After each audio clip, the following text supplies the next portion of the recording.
ये बात में कितनी सच्चाई है? पूरे हत्यारे लोग घर पे बैठे थे, प्रशासन वहीं पे थे, मगर हट गया लोग, मगर प्रशासन नहीं पकड़ पाए उन लोगों को। क्यों नहीं पकड़े? पुलिस क्या था तुम? जी, वहीं पे पूरे हत्यारे लोग बैठे थे अपने द्वार पे, मगर प्रशासन नहीं पकड़ा। क्यों नहीं पकड़ा? बोले नहीं किसी हम बोलने गए कि मेरे भाई को न्याय के लिए कुछ बोलना चाहते हैं, प्रशासन मुझे भगा दिया धक्का मार के कि जाओ जाओ तुम हम घर पे जाओ, तुम्हारा भाई को मैडम के लिए चला गया है। पुलिस धक्का मार दिया? जी। कौन महिला पुलिस? पुलिस जेंट्स पुलिस था। जेंट्स पुलिस धक्का मारा आपको? जी, भगा दिया मुझे घर पे, कहा तुम घर पे जाओ। घोड़ासान थाना था पूरे। संदीप के हत्यारे को, संदीप के हत्यारे को पुलिस प्रशासन मुर्दाबाद, पुलिस प्रशासन नमस्कार, मैं हूं ललन सिन्हा और इस वक्त मौजूद हैं हम घोड़ासान प्रखंड के भगत सिंह चौक पर। और मेरे पीछे आप देख सकते हैं यह कैंडल मार्च जो है मिशन हाउस से भगत सिंह चौक जहां पहुंचा हुआ है। और ये कैंडल मार्च जो है 26 तारीख यानी 26 अप्रैल को संदीप का हत्या हुआ था। और संदीप के हत्या के विरोध में प्रशासन जो निष्क्रिय है, लगभग इस घटना को जो है 20 दिन हो चुका है। और 20 दिन होने के बाद भी अभी भी पुलिस की हाथ खाली है। और प्रशासन की जब हाथ खाली हुई, जांच इसमें हुआ, पोस्टमार्टम रिपोर्ट आया, पोस्टमार्टम रिपोर्ट से स्पष्ट नहीं हुआ। उसके बाद जो है 9 तारीख को डीएसपी के अनुशंसा पर जो है चांदनी कुमारी की 100 को जो है गड़े हुए 100 को, जले 100 को उखाड़ा गया। और जले 100 को उखाड़ करके जो है फोरेंसिक जांच के लिए उसको भेजा गया, इसलिए कि स्पष्ट हो पाएगी कि आखिर इस हत्या का मुख्य दोषी कौन है। मगर 20 दिन बीत जाने के बाद भी पुलिस निष्क्रिय है। इसके बारे में हम जानेंगे यहाँ के जो लोग, जो उसके परिजन हैं। क्या नाम है तुम्हारा? प्रियंका कुमारी। कौन थे जो मरे हो? मेरे भाई हैं। क्या मांग करती हो? मांग यही करते हैं कि अभी कभी न्याय मिलना चाहिए और अभी जितने हत्यारे हैं उनको गिरफ्तार करे और फांसी को सजा दे। ये भी सुनने में आ रहा है कि एफआईआर होने के बाद यानी 26 तारीख को घटना हुआ और 29 तारीख को एफआईआर हुआ, ठीक है? तो 29 तारीख को एफआईआर हुआ। एफआईआर के बाद प्रशासन एक्शन में आई थी। उस गांव में जो भी लोग अभियुक्त थे एफआईआर में, उनकी गिरफ्तारी के लिए पुलिस पहुंची हुई थी। मगर उसमें कुछ लोग जो है वहां मौजूद थे, शायद उसको पुलिस नहीं पकड़ पाई। ये बात में कितनी सच्चाई है?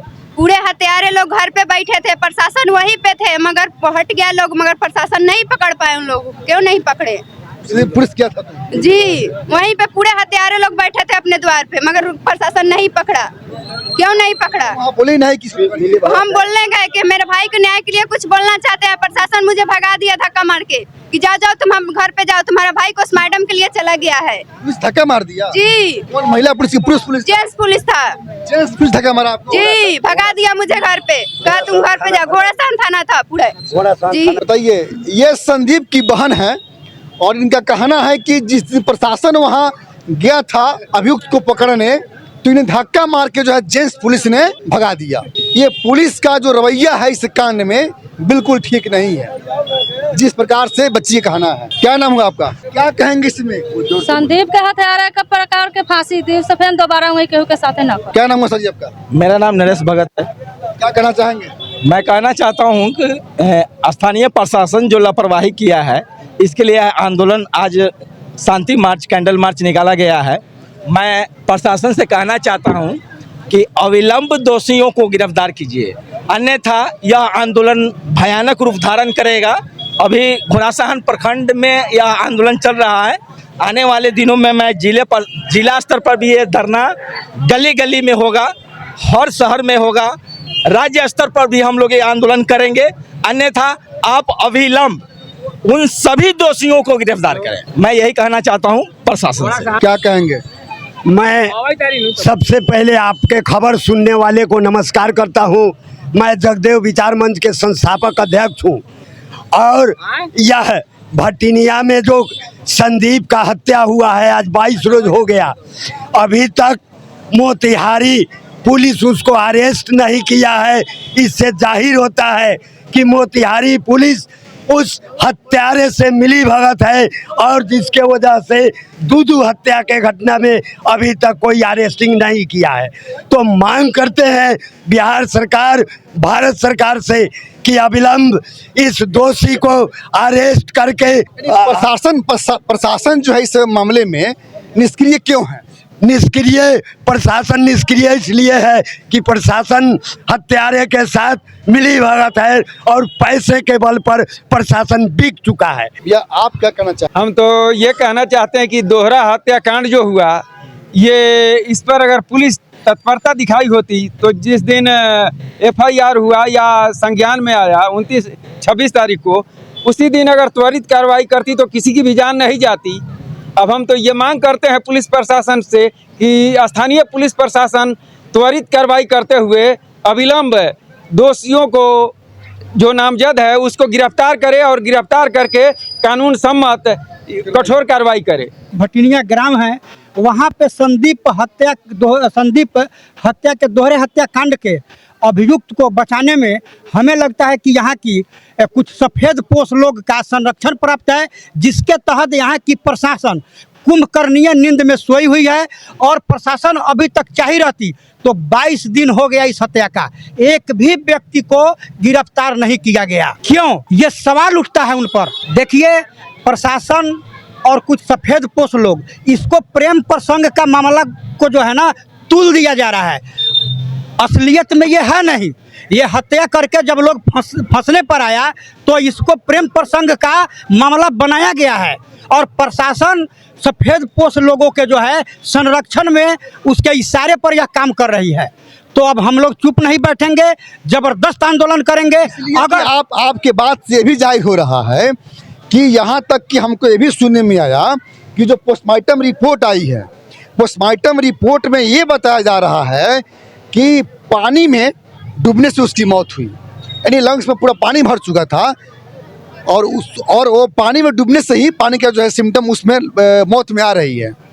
तो हमको ये स्पष्ट बताइए कि जहां हत्या हुआ था उस हत्या के आसपास यानी 2 किलोमीटर या 3 किलोमीटर के दायरे में कहीं कोई तालाब या कुआं कुछ है नहीं, तो फिर ये हत्या पानी में डूबने से हत्या का मामला कैसे सामने आ रहा है? ये मकई के खेत में लाश बरामद हुआ है, माने उसमें पानी इतना नहीं है कि वो डूब के मर जाएगा। तो ये पोस्टमार्टम रिपोर्ट उसी तरह बनाया जा रहा है कि किसी तरह से इस मामला को रफा दफा कर दिया जाए। ये पूर्ण रूप से कुछ राजनेताओं का हाथ है, बचाने की साजिश की जा रही है। तो हम लोग चुप नहीं बैठेंगे जब तक हत्यारा को प्रशासन गिरफ्तार नहीं करती है और इस मामले को सही उद्भेदन नहीं करेगी, तब तक हम लोग चैन का नींद नहीं सोएंगे। आपको बता दें कि जिस प्रकार से पोस्टमार्टम रिपोर्ट में ये बात सामने आ रही है कि पानी में डूबने से संदीप की मौत हुई, ये पोस्टमार्टम रिपोर्ट कह रहा है, यानी पानी के सिम्टम से उसकी मौत बताई जा रही है। लेकिन जहां घटना हुआ था, जहां संदीप का शव मिला था, उससे 100 के लगभग 2-3 किलोमीटर के एरिया में कहीं कोई तालाब नहीं है, कहीं कोई गड्ढा नहीं है, कहीं कोई नदी नहीं है। तो फिर ये पानी में डूबने की बात सामने कैसे आ रही है? ये संदेहास्पद बात है, ये जांच का विषय है। जांच के बाद स्पष्ट हो पाएगा कि कहीं ना कहीं इसमें जो है सफ़ेद पोश लोग संदीप को यानी संदीप के दोषियों को बचाने की साजिश कर रहे हैं। लेकिन ये जांच का विषय है। क्या कहना चाहेंगे सर? ये इस मामले में हम ये कहना चाह रहे हैं कि अगर संदीप का अगर पानी पीने से अगर मौत हुआ है या तालाब में डूबने से मौत हुआ है, तो तालाब में से अचानक मकई के खेत में वो मरा हुआ लाश तो उठ के नहीं चला आएगा। और वहाँ तालाब है क्या आसपास में? नहीं, वहाँ कोई तालाब नहीं है। दूर नदी है क्या वहाँ? कोई वहाँ ना नदी है ना तालाब है क्या? किसी तरह का कोई नदी तालाब नहीं है। यह सब सोची समझी साजिश है कि उनको लाश को जो है कि पानी में मरने का नाम दे करके जो है किसी तरह से मामला को गुमराह किया। क्या आपको लगता है कि पोस्टमार्टम रिपोर्ट में मतलब साजिश की जा रही है? पूरा साजिश है इसमें।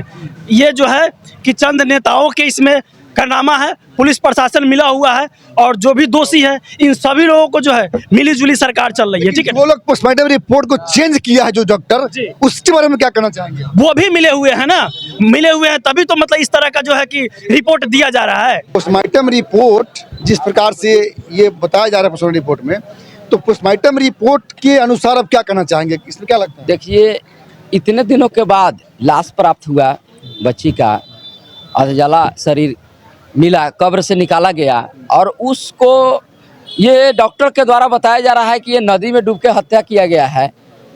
तो ये कहीं ना कहीं पानी का सिम्टम है। ये सब रचा हुआ अपना ये साजिश है।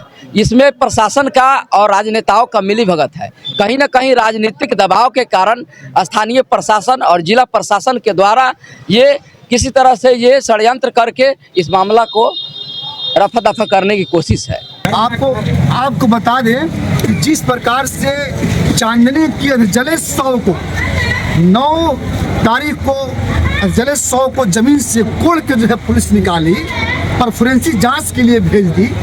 इससे तो स्पष्ट हो पाएगा कि चांदनी की हत्या कैसे हुई, लेकिन संदीप की हत्या कैसे हुई इसका खुलासा कैसे होगा, ये सवाल है प्रशासन से। और ये जांच के विषय है, ये जांच के बाद स्पष्ट हो पाएगा कि उसकी हत्या कैसे हुई।